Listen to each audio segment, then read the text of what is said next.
Hey everyone, this is Exploring Fiction, and welcome back to another video. Hey, before we get to the video, check this out. 99% of my viewers are not subscribed. If you're a part of that 99%, please consider subscribing, as I would love to have you here. Anyway, let's get back to the video. So, just like the title says, I read all the Fleming Bond novels in 6 months, and these are my thoughts. Before we get into it though, I just want to say that this is probably my most ambitious video to date, so if you enjoy it, please leave a like below, and a comment as well if you have anything to say, and subscribe if you're new. I would love to have you. Also, this video will contain spoilers for the Bond novels, so if you care about that, then you might want to click off this video. One more thing, guys. I will try as best I can not to compare the novels to the movies. However, it's just going to happen at some points just because I saw the movies first before reading the novels, and will just inevitably happen at some point. But I'm going to just try and talk about the novels themselves as much as I can. Just as people said, the Fleming Bond was cold, steely, and ruthless, and he was his own character, not feeling quite like any of the movie versions. So, I have one big takeaway from each book for you guys, and we're going to start with number 1, Casino Royale. Just as this was the best Bond movie, it was also the best Bond book. Just getting introduced to the character of James Bond was a treat within itself. Just spending time with him going about his business was entertaining to read, and this novel pulled off one of the most thrilling card games I've ever read, if not one of the only card game sequences I've ever read, with his game of Baccarat against Le Chiffre. And this book also had lovable side characters, from Felix being introduced to Felix Leiter to Renee Mathis, who I thought stood out more to me in this one than Felix, and Vesper Lynd. All of them were great and made this novel really fun. The torture scene was there, and I wouldn't say that was enjoyable, but I was just kind of surprised that that torture scene wasn't a creation of the Bond film, but rather was in the book too. And Bond closing himself off at the end kind of shows you why he is the way he is.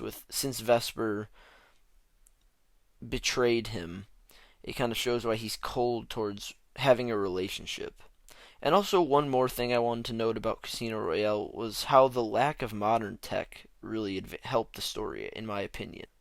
So, when Bond and Vesper are having dinner, and she gets captured by Le Chiffre, in the novel, it's because there's a note from Mathis, and she thinks Mathis needs to meet him out front, and then gets captured. And Bond realizes that if Mathis would have needed to meet with her, he would have come to find her in person. And so I really think that instead of having phones or texts or calls, as Mathis wanting to meet with Vesper, using handwritten notes was a much better way for this sequence of events to occur. So I know that's kind of a small random thing, but it really stood out to me. So Casino Royale was definitely my favorite Bond novel, even though it was the first one, and I will never forget the experience reading through it for the first time. That leads us to number 2, Live and Let Die. Now, this one, coming off of Casino Royale, I was kind of optimistic but cautious in that I didn't want to have my expectations too high. But honestly, this one was just as entertaining. Mr. Big made for a menacing villain.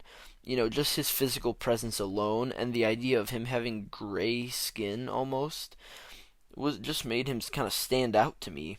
And the whole sequence of Felix getting injured really made this world of Bond, unlike the movies, feel like it had lasting consequences. Because while this happened to Felix in the License to Kill movie, which is the exact same thing as what happens here, Felix goes to investigate and gets his arm bitten off by a shark. I just thought it was way more impactful here because I honestly thought Felix was going to die, and I was wondering if Felix was only in 2 of the Bond novels and that he was just used more in the films. But it made it feel as though these Bond novels had a more lasting consequence to the events that happen in them.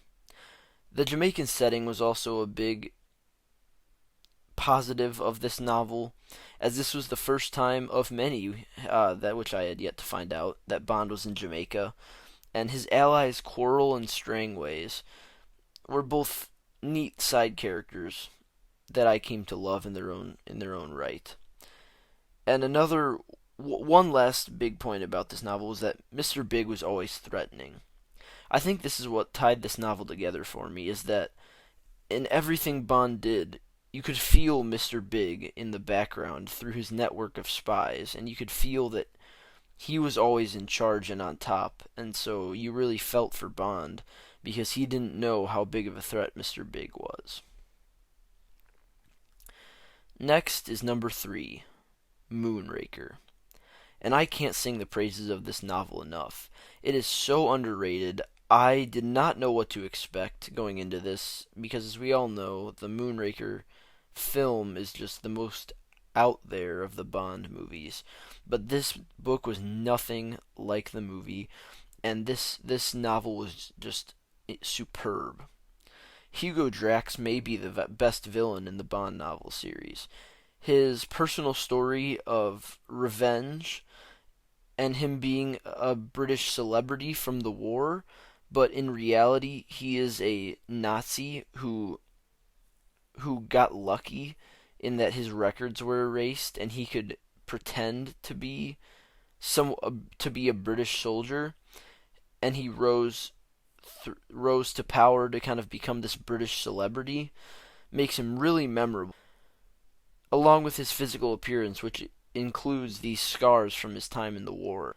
Another big plus to this novel is that Bond spends real time with M, as they are bridge partners together against Hugo Drax and his partner at the Blades Club, which is this exclusive cards club in England, where they uncover Hugo Drax cheating at cards, and they realize if he's doing that, what else does he have to hide? And why would he be cheating at cards if he's so rich and famous already? Galibrand is also a great Bond girl, and I believe one of the only ones we haven't seen on the big screen. And I love that in the end, Bond doesn't get the girl, because Galibrand is actually engaged to someone else in the Special Forces. So that was a first, and I thought it added a really interesting layer to the story. And the whole plot of Bond uncovering the mystery of Hugo Drax and his true plan to basically nuke England was just a thrill ride, and the feelings of dread that accompany Bond the whole way make it so you're really emotionally invested in the story. One other note is that this novel takes place entirely in England, which is very different from the rest of the Bond novels, but I didn't really mind. I mean, I figure if you're a citizen of England, it's got to be kind of cool thinking you can kind of recognize some of the locations, and it's almost like this patriotic feel when Bond achieves his victory in the end. The fourth Bond novel is Diamonds Are Forever, and this was an exciting adventure structured in a fun way, but with a disappointing climax and conclusion, in my opinion. And the structure of this novel was basically following a diamond pipeline from the opening to the closing. And you get to follow Bond as he makes his way through this diamond pipeline to try and find where all these smuggled diamonds are coming from and who is behind the operation. And honestly, I was mostly disappointed because the two main villains are Jack and Serafimo Spang, these two American gangsters who are running this diamond pipeline. But the whole time, there's this figurehead above them known as ABC, who is the boss of the bosses, so to speak. And in the end, you think that Bond is going to find out who ABC is, and it turns out that ABC is really just Jack Spang, one of the Spang brothers.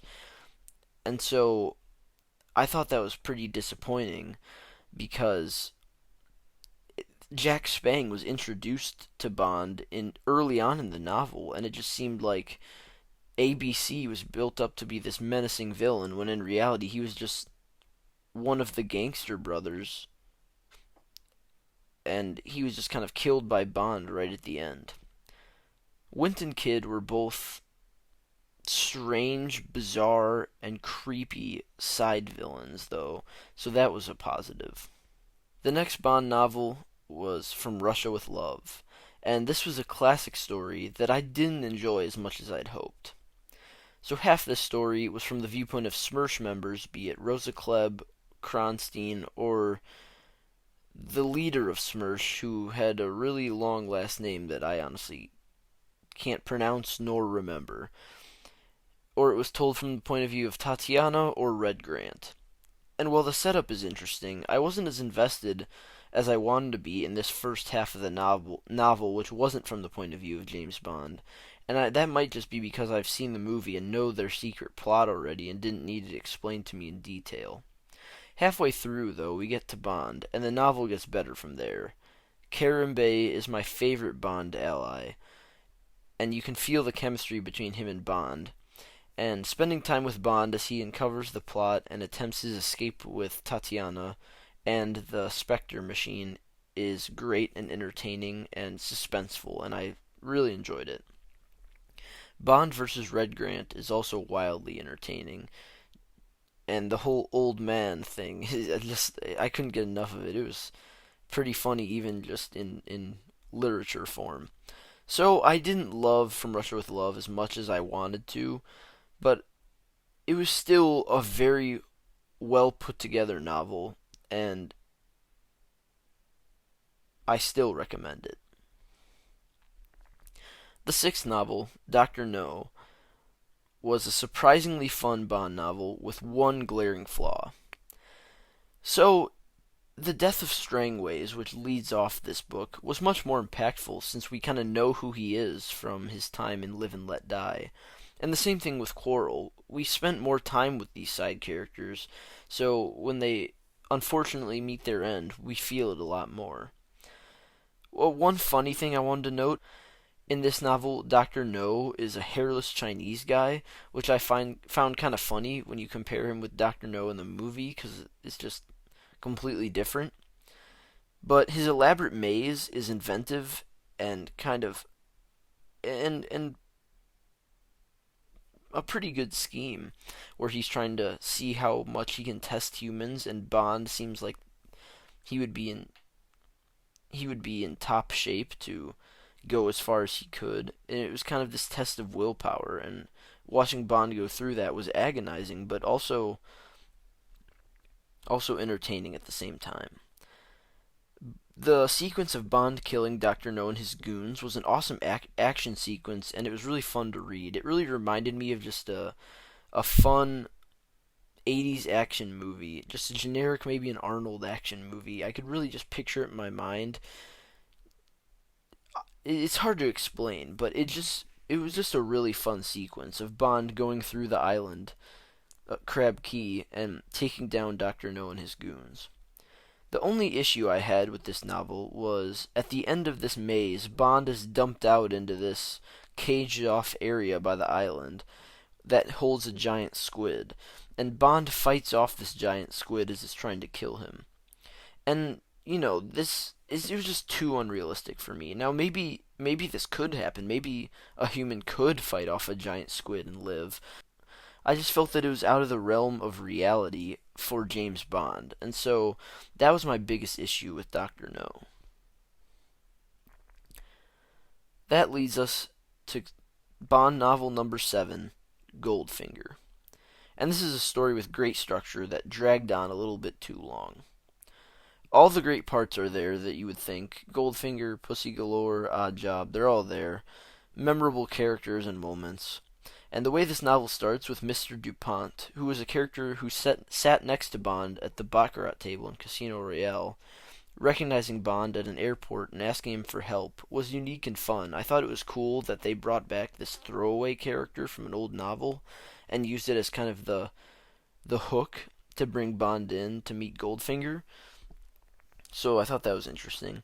The structure was the best part of this novel for me. It had a group of three. So Bond catches Goldfinger cheating 3 times, and each is a section of the book. The first time is cards, second time is golf, and the third time is crime. And Fleming wrote all of them to be extremely entertaining, and he's the only author I know of that could make card games and golf games just as intense as action scenes or mystery novels to me. But Section 3 dragged on a bit for me. You know, the whole Fort Knox heist scheme. The movie was more efficient and thus more engaging, but all the fun plot points are still here in this novel. And so, while it's the longest Bond novel, I still had a good time reading it. That brings us to the first short story collection in this group of novels, For Your Eyes Only. So I'm going to break it down by each short story, giving my quick thoughts on what I thought about each. And the first was From a View to a Kill. And this definitely was not my favorite Bond story. It was just a bit hard to follow for me. It's about Bond investigating the murder of a dispatch rider in France along this barren road, and he finds that this guy was killed by like gypsy assassins who are in this underground base in the forest off the side of the road. The base is described as being hidden under this bush or like under this mechanical shrubbery, but I couldn't really picture how that would work in my head, and it kind of drew me out of the story. Also, the fight between Bond and the assassins wasn't really memorable, and so for that reason, From a View to a Kill was not really my favorite. The next story was For Your Eyes Only, and this was a good Bond adventure because of the personal stakes and feel. M's personal friends, the Havelocks, were killed, and Bond is sent to enact revenge off the books, and along the way he pairs up with the Havelock's daughter. And there were good villains for a story so short, being Von Hammerstein and Major Gonzalez, and I just like the plot of revenge and how Bond was doing this as a personal favor for M. The next short story was Quantum of Solace, and this one really surprised me because it's about Bond listening to someone else tell him a story, not about Bond doing something, but I was captivated the entire way. The story is of a man who married an air hostess and then settled down in a Caribbean life together, only for their relationship to massively deteriorate. Masters, the man who married the air hostess, eventually divides their house into 2 sections and refuses to even talk to his own wife. And then he leaves, and leaves her with all of his debts. And so I didn't really know where the story was going, but then the governor, who was the one who invited Bond over for dinner, tells Bond that their dinner guests were that exact girl and her new husband, being the air hostess who got left for dead in the Caribbean, and her new husband. And I was surprised as Bond by the twist. It just kind of left me chilled, and I really enjoyed this story more than I think I should have. The next short story in For Your Eyes Only was Risico, and this was an entertaining enough read with flavorful side characters that I think made the story better. Cristados and Columbo really made the story, and the whole double-cross mismatch of who was the villain really made for a great read, where at first you think Cristados is the ally to Bond, but really he's the one who's the villain, and Columbo is this drug dealer who helps out Bond as long as he doesn't get turned in for it. And I thought it made for a really entertaining story, and the shootout and action sequence at the end was really great. And the fifth and final short story in For Your Eyes Only collection was The Hildebrand Rarity. And the villain, Milton Crest, is a really great villain to hate, and this story is a good to average Bond story. Now, Milton Crest finds this fish, the Hildebrand Rarity as he calls it, where with Bond and Bond's associate Barbet and his wife are all on this boat, and then Crest gets way too drunk and he insults Bond and Barbet and then threatens to beat his wife again, as he's done before. And then later in the night, Bond finds that Crest is dead after having choked on the fish that he so desired to catch. And Bond never resolves who is the one who killed Milton Crest, whether it was his wife or it was Barbie, and I thought that was a nice little cliffhanger where for once we don't know the exact result of the story or like the exact cause. And so I thought this story was done pretty well. I had a good time reading it, though it wasn't my favorite of all time. And that brings us to Bond novel number 9, Thunderball. So this story was the introduction of Blofeld Inspector, and it's an adventure that you can feel really takes a toll on Bond. Emilio Largo is a cool villain with a great reason as to why Bond can't go in guns blazing. That is, he's disguising himself as a treasure hunter along with his crew, and so Bond can't, investigate the innards of Largo's ship to see if they're holding these nukes or not. Domino is a more intelligent and important Bond girl, and her ties to Largo and Spectre are interesting, whereas it was her brother, her dead, now deceased brother, who flew the plane holding the nukes. And the villain's scheme is the same as the movie, but it benefits from seeming realistic by James Bond standards. So I thought this was the whole scheme and villain's idea. It was pretty, something you would think a real life terrorist might do. So I thought that stood out to me. But the biggest advantage of this novel is seeing Bond and Felix on a mission together, where they are considered throwaway afterthoughts by their superiors, when in reality they are solving the real case. Bond and Felix are down here in the Caribbean investigating a long shot strand of evidence, while all the higher ups in their respective agencies are focusing on other things.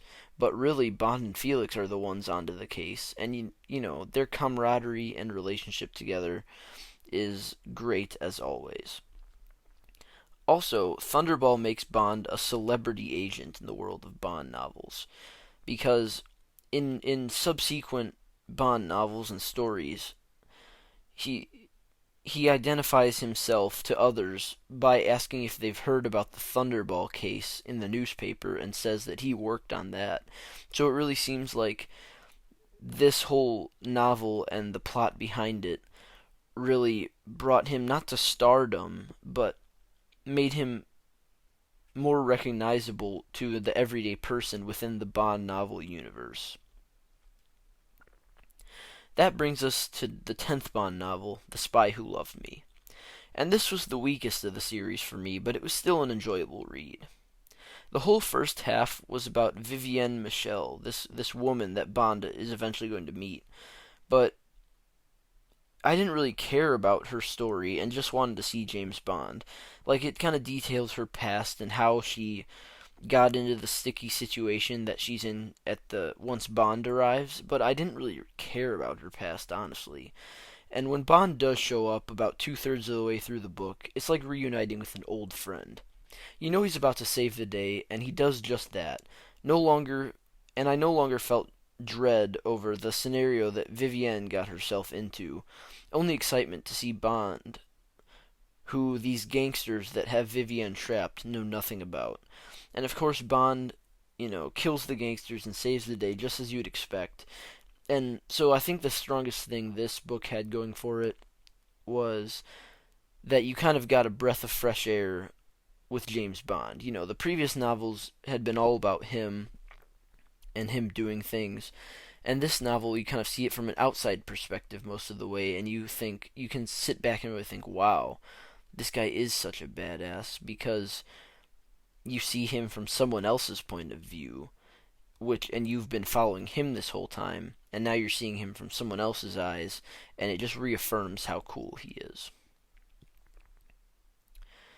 That brings us to number 11 of the Bond novels, On Her Majesty's Secret Service. And this was a serious and thrilling Bond adventure that finally reveals a crack in 007's professional persona. This novel not only had the infamous marriage to Tracy and immediate murder by Blofeld and Irma Bunt, but it really made me feel as though Bond was trapped and constantly under pressure, especially on Piz Gloria. The portion of the novel spent with him on that mountain was the most entertaining because you could feel the pressure building and Bond starting to crack. Like, you could really just feel everywhere he went on that mountain, he was being watched, and he was starting to break under the pressure. And so when he finally makes his escape, you actually feel the exhaustion with him. Like, you can feel him about to break inside when he's trying to escape, and he's pushed to his limit. And when Tracy finally shows up to save him, it's a huge sigh of relief. So I would say this is probably my second favorite of the Bond novels after Casino Royale. And while it was very, very similar to the movie, it provided more context to the story. And the best part for me was you could really feel the emotion and Bond starting to unravel throughout the whole thing. You finally felt like he was being pushed to his limit. And that was just amazing to read. Next, we have the 12th Bond novel, You Only Live Twice, which felt like a fitting conclusion to the series of Bond novels, even though it really isn't. So, one positive in this is Bond's relationship with Tiger Tanaka, and that was really enjoyable, seeing him kind of be mentored by someone other than M. And the final encounter with Blofeld and Irma Bunt was thrilling. You know, him finally killing Blofeld, this guy who had beaten him at multiple turns. The Garden of Death idea that of Blofeld's castle and the Garden of Death was chilling yet intriguing. And Bond's amnesia when he's trying to escape the Garden of Death, where he got glanced on the head by a bullet, and it kind of gave him amnesia, was heartbreaking. And the way the novel ended with Bond and Kissy Suzuki together, and then Bond trying to piece together his past and remembering something about Russia, so he says he's going to head to Russia to figure it out. It left a taste of foreboding in my mouth because I knew that nothing good could come of that. So while it kind of ended on a bad note, I felt like this was the kind of melancholy story that would be a great conclusion to the Bond series. However, it wasn't exactly a conclusion, and that brings us to the 13th Bond novel, The Man with the Golden Gun. Now, I think this is the single most underrated Bond novel, because after a high-strung, intense read that was You Only Live Twice, this novel was a breezy breath of fresh air that felt like a Bond adventure after the end of the main saga. So it felt like a really fun, carefree epilogue, almost, if you will. Scaramanga was an enjoyable villain who felt like a foil for Bond, not really someone in opposition like Blofeld, who's like the opposite of Bond, but more of a foil. And my only issue with this story was that Bond recovered from his brainwashing, his amnesia, and then subsequent brainwashing by the Russians off page. Like, the beginning of the novel starts with him trying to assassinate M because of his Russian brainwashing, but they skip right back to Bond being better after that. And it felt like a huge point of the previous novel and the beginning of this one, and it felt like it was solved anticlimactically off page. So that was the biggest issue for this one for me, but I still think that after those first couple chapters of him being brainwashed, this novel is a great, almost epilogue feel to a great run of Bond novels. And finally, the 14th Bond novel, or rather collection of short stories, is Octopussy and the Living Daylights. So just like For Your Eyes Only, I'm going to break this one down by each short story, giving my thoughts on each. First is Octopussy, which I thought was an enjoyable short story in which Bond barely appears, kind of like The Spy Who Loved Me, but his presence is soothing and reassuring, just like in that other novel. You know, the full circle of Octopussy the octopus killing Major Smith was satisfying, especially once you learn that Major Smith committed this crime all for gold when he killed his guide in the mountains, Oberhauser, who led him to this Nazi gold. And you realize that Oberhauser was this father figure to Bond, and that's why Bond wanted this case. Major Smith's death feels deserved, and you kind of get this sense of contentment when he's killed, because he murdered a man who was Bond's father figure, and he didn't know anything about Bond then, but still, you just feel bad for Bond, and you feel like Major Smith got what was coming to him. The next short story was The Living Daylights, and I thought this was one of the best, if not the best, short story, even though I already knew the plot. it was still exciting. I could feel the tension throughout the whole thing as Bond is trying to protect this defector while looking out for another sniper, and the whole idea of the sniper being this lady in the orchestra that Bond kind of fancied.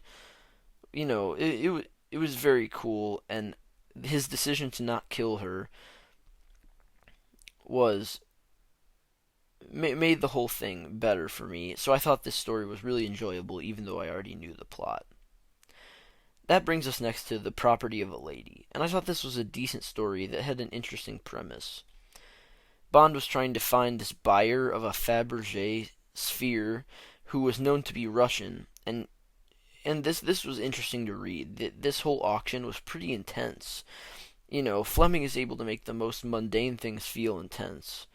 And the idea of MI6 purposely employing this double agent was pretty notable to me. I mean, it's a small note in the story, which is how they found out about the Fabergé sphere was through this woman who's employed at MI6 but is working for the Russians, but MI6 knows that, so they feed her fake info.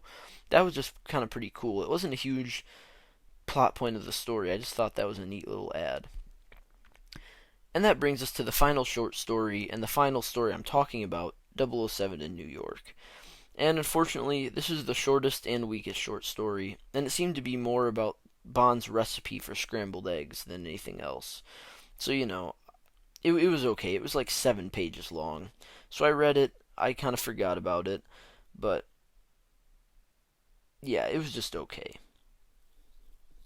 So, guys, that was definitely the longest video I've ever made in my life, but let me just say it was totally worth it.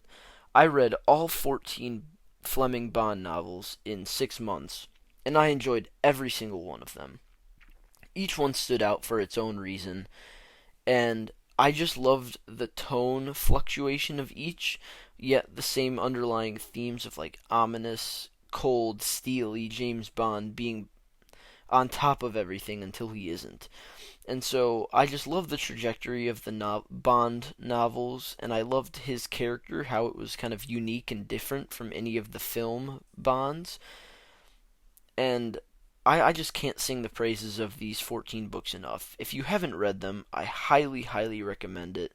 They're a little hard to get into, especially because Casino Royale starts using a lot of French words. So, for me as an English speaker, I was kind of lost. But if you kind of chug through it a little bit, it just explodes into entertainment from there. And I just loved every second of reading these novels.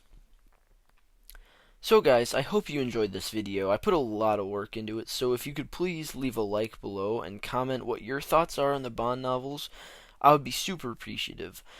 Subscribe if you're new here. I'm bringing you a bunch of content now that my schedule is freed up, and I can't wait to do it. So please subscribe. I would love to see you back here again, and I will see you all next time.